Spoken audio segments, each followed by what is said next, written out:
Oke, sebelum masuk ke sini saya tunjukkan dulu ringkasan di akhir.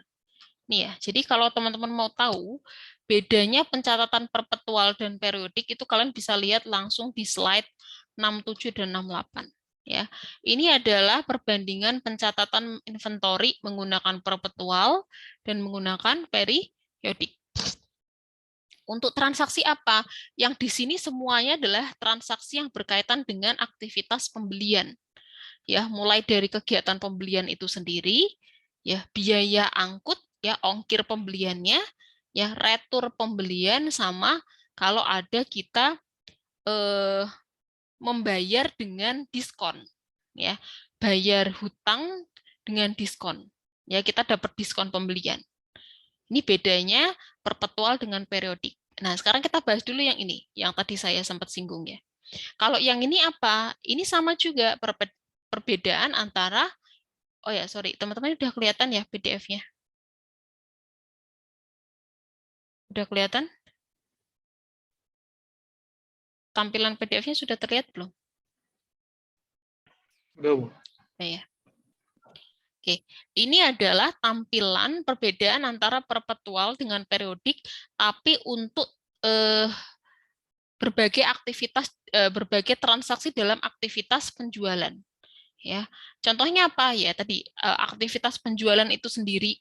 Ya, ini yang tadi saya tanyakan. Ya, kalau dia jualan itu nyatetnya gimana?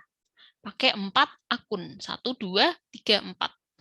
Ya, terus dalam aktivitas penjualan tuh ada returnya juga, retur penjualan.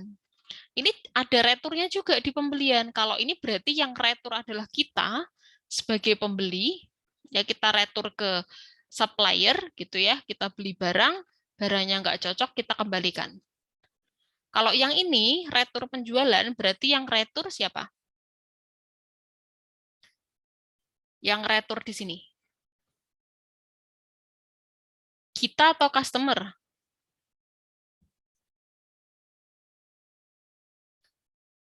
Yang retur siapa? Ramadhani hadir? Hadir, Bu. Oke. Oh, Ramadhani itu Mas ya, saya pikir Mbak. Oke. Retur penjualan, itu berarti yang retur siapa, Mas? Kita atau pembeli? Kita, Bu. Kita. Bedanya sama retur pembelian Ya, Bu. gimana?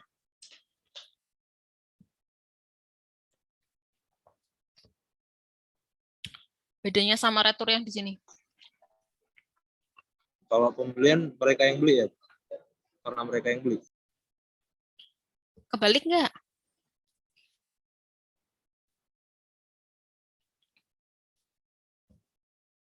Kebalik nggak? Retur pembelian sama retur penjualan. Kayaknya Oke, kebalik ya. Kalau retur penjualan itu yang mengembalikan itu, retur penjualan itu gini, Mas. Retur penjualan itu berarti kita melakukan penjualan terus ada yang retur. Gitu. Siapa yang retur? Berarti customer. Ya, kalau retur pembelian berarti kita beli barang, kita nggak cocok, barangnya kita kembalikan. Berarti kita, ya, kita yang melakukan retur. Gitu. Jadi kalau retur pembelian itu berarti kita yang melakukan retur barang, kalau retur penjualan yang melakukan retur adalah customer-nya. Itu ya. Jadi ini ada transaksi penjualan itu sendiri, retur, kemudian ada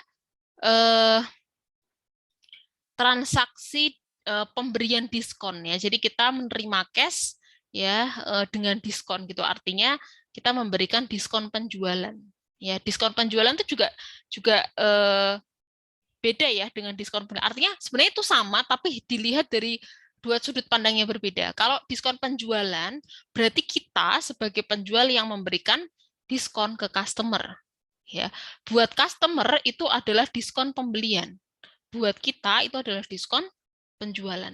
Ya. Oke.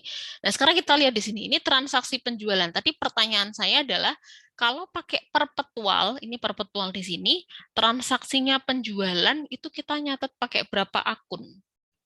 Jawabannya 4. 1, 2, 3, 4. Ya, 2 akun untuk mencatat harga penjualannya ke customer, ya. 2 akun lagi untuk mengupdate barang yang terjual sebesar cost-nya serta inventory-nya. Oke, kalau saya tanya dari 4 akun ini, ya transaksi ini kan transaksi penjualan ya. Ini penjualannya kredit atau tunai?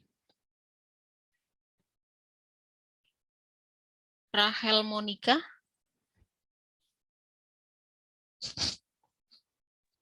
Ya, Ibu. Ini jualannya kredit apa tunai? Itu kredit ya, Bu?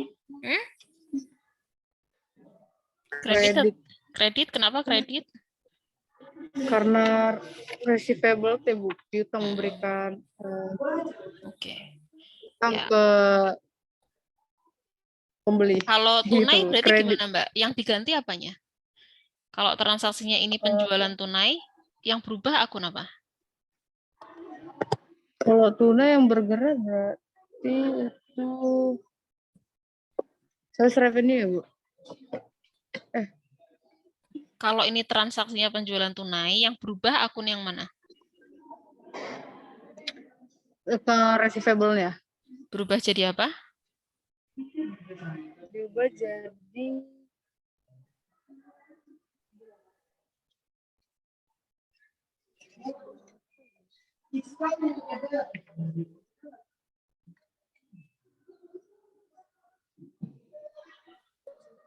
Berubah jadi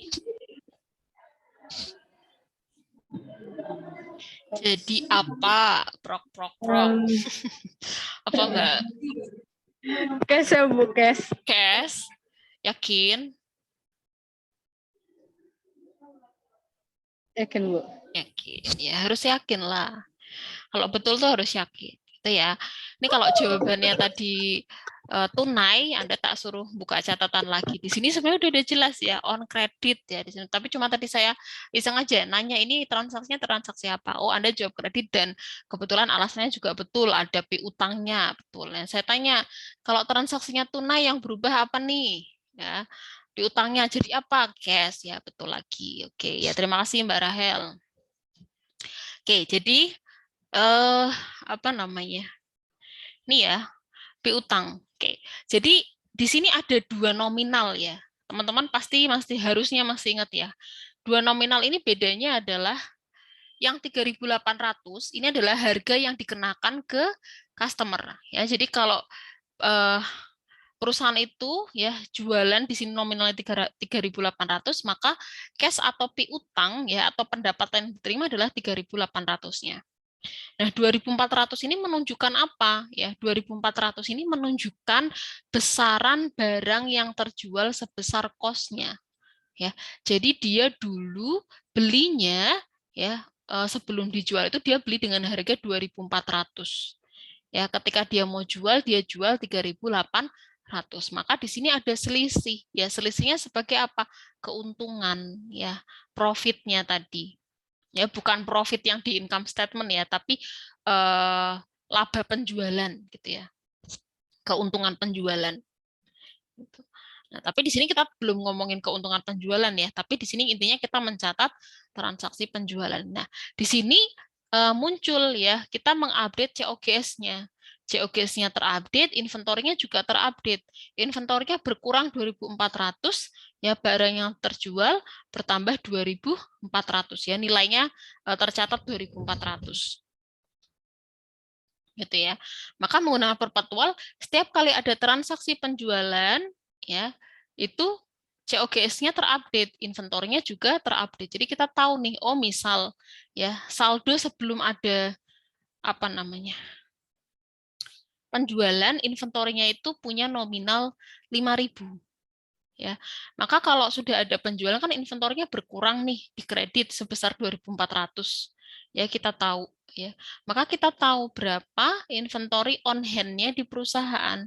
Oh, karena inventorinya sudah berkurang 2.400, maka saldonya inventory tinggal berapa? 5.000 kurangi 2.400. Sisanya itu.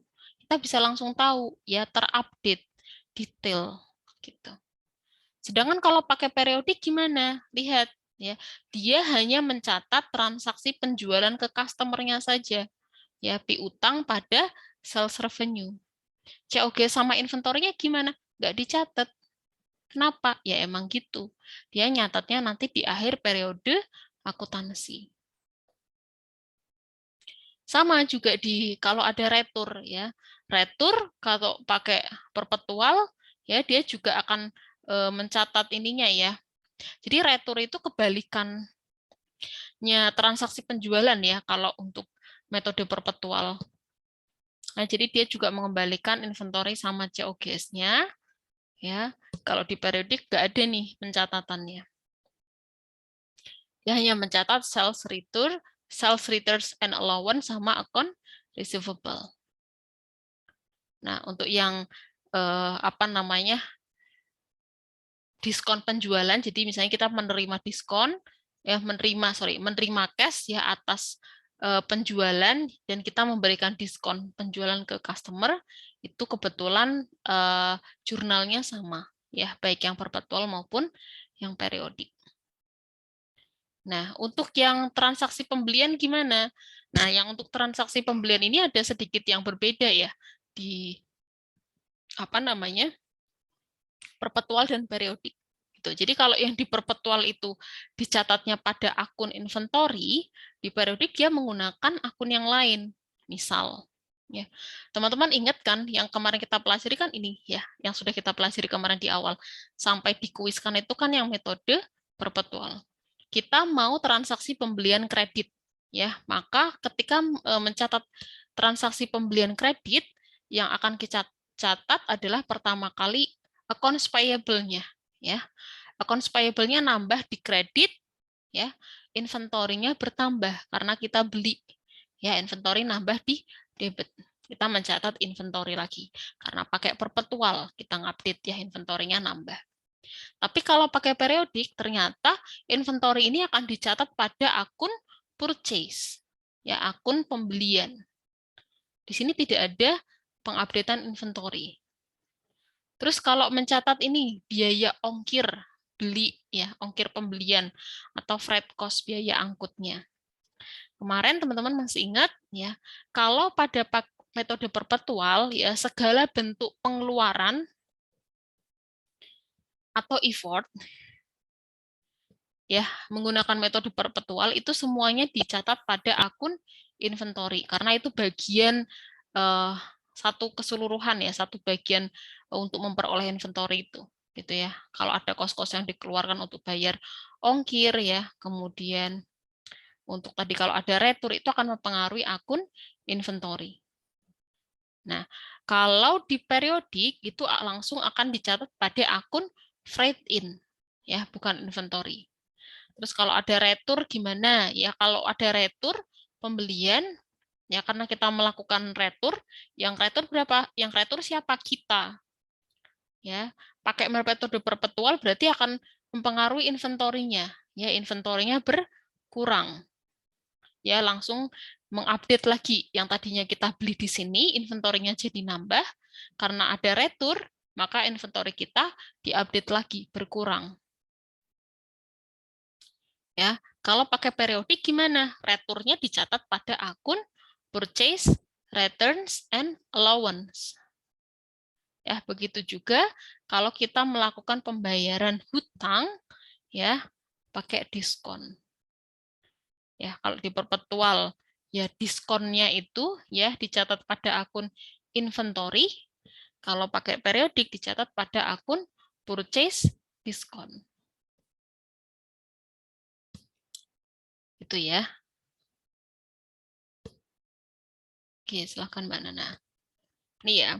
Ini sebenarnya dijelaskan secara detail di transaksi-transaksi slide yang di atasnya sini. Nanti teman-teman bisa baca masing-masing, tapi langsung saya tunjukkan di sini ya bedanya. Ya supaya teman-teman sudah ada gambaran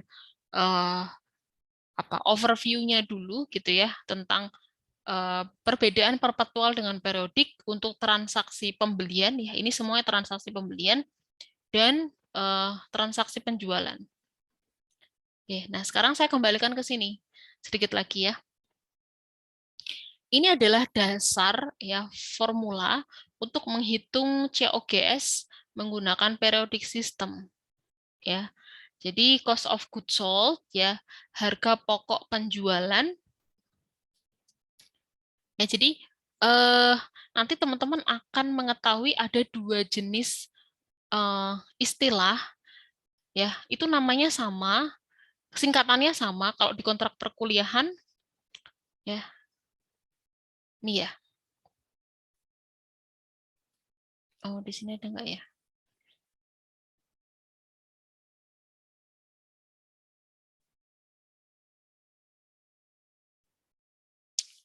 Hmm, nih, harga pokok penjualan dan harga pokok produksi ya.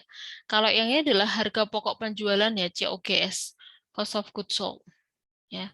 Itu cara menentukan COGS-nya ya, itu adalah pertama adalah beginning inventory ya, persediaan awal ya. Jadi perusahaan itu punya persediaan awal. Gimana cara menghitung persediaan awal ya? Jadi persediaan awal itu adalah persediaan akhir di periode sebelumnya. Ya, jadi misalnya sekarang teman-teman sedang mau menghitung COGS bulan Juni. Ya, berarti kan teman-teman butuh data beginning inventory. Ya, betul ya. Teman-teman mau ngitung COGS bulan Juni, teman-teman butuh data beginning inventory. Nah, beginning inventory ini berarti datanya ngambil dari mana? Dari ending inventory periode Mei. Ya. Jadi ending inventory-nya periode Mei itu jadi beginning inventory-nya periode Juni. Begitu seterusnya. Ya. Di sini ada ending inventory. Ending inventory-nya mana? Ending inventory-nya bulan Juni. Ini akan jadi beginning inventory-nya bulan Juli. Nah, sekarang kita lihat konsepnya. Ya. Beginning inventory ini adalah berarti persediaan akhir ya. Berarti ini aslinya adalah persediaan akhir di bulan Mei ya, yang sudah di apa namanya? Yang sudah disisihkan perusahaan di bulan sebelumnya. Itu ya.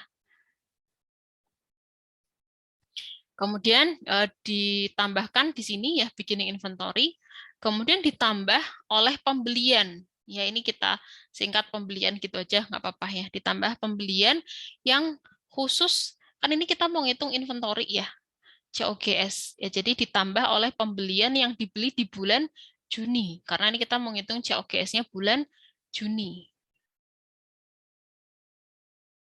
Ya, jadi ini adalah pembelian yang dilakukan di bulan Juni. Beginning inventory-nya ini adalah ending inventory dari bulan Mei. Ya, beginning inventory ditambah pembelian itu adalah hasilnya adalah available for sale. Ya, barang-barang yang tersedia dijual. Ya, kemudian kita kurangkan dengan ending inventory. Nah, ending inventory ini ngambilnya dari mana? Ya, ending inventory ini sebenarnya adalah sebuah apa ya?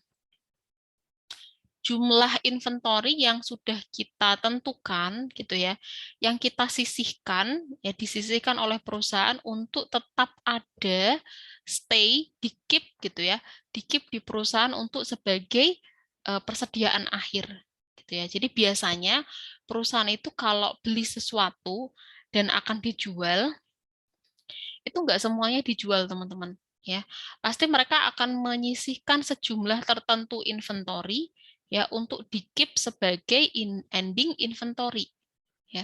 Tujuannya apa? Tadi ya untuk jaga-jaga. Ya, kalau misalnya tadi ada kejadian-kejadian yang di luar rencana perusahaan, maka perusahaan punya ending inventory. Gitu ya. Jadi ending inventory ini juga ditentukan di bulan Juni ya, bulan current month-nya ya, bulan tersebut gitu ya, bulan berjalannya itu. Ya, jadi barang yang tersedia dijual ya, biasanya ini yang tersedia dijual itu adalah 500. Kemudian kita kurangkan dengan sebentar ya.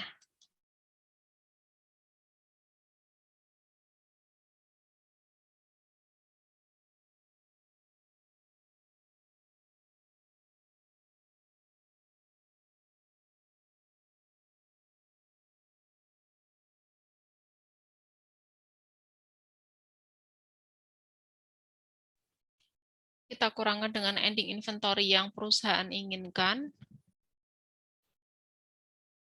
Apa namanya? Itu adalah hasilnya adalah barang yang terjual, ya, cost of goods sold-nya. Jadi cara menghitung COGS pada merchandising company menggunakan periodic system itu seperti ini. Ya, beginning inventory tambah pembelian, ya, hasilnya adalah available for sale, tersedia untuk dijual, dikurang ending inventory, ya, yang disisihkan, jumlah yang disisihkan ketemunya adalah COGS. Itu ya. Selebihnya ini transaksinya nanti saya bahas di minggu depan, ini sudah masuk ke laporan keuangan. Nah, lebih tepatnya teman-teman kalau mau ngitung COGS kayak gini. Ya. Ini persediaan awalnya sama ya. Ini sama seperti ini, rumusnya hanya dijabarkan. Ya, ini persediaan awalnya ditambah dengan pembelian, purchase-nya, dikurangi kalau ada retur pembelian sama diskon pembelian,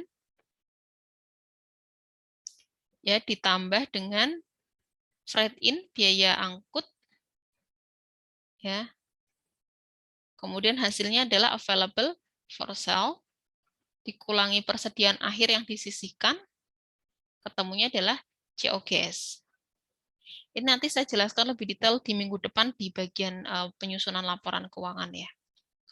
Tapi sebenarnya ini apa namanya, penjabaran dari ini. Ini rumusnya, ini penjabarannya.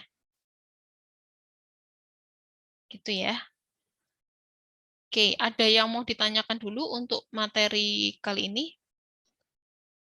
Untuk yang periodik itu ya. Jadi nanti teman-teman untuk detailnya bisa melihat penjabarannya untuk masing-masing transaksi yang ada di sini. Ya, ini saya langsung jelaskan aja apa overview-nya supaya terlihat perbedaannya gitu ya. Kalau kita jelasin satu-satu kan kayak nginget-nginget lagi gitu ya. Cuman untuk tahu teman-teman tahu lebih detailnya itu teman-teman harus baca ya atau lihat di penjelasan untuk masing-masing transaksi. Kalau sell gimana, retur gimana gitu ya. Oke. Sebentar ya, saya sambil. Ada yang mau ditanyakan? Saya stop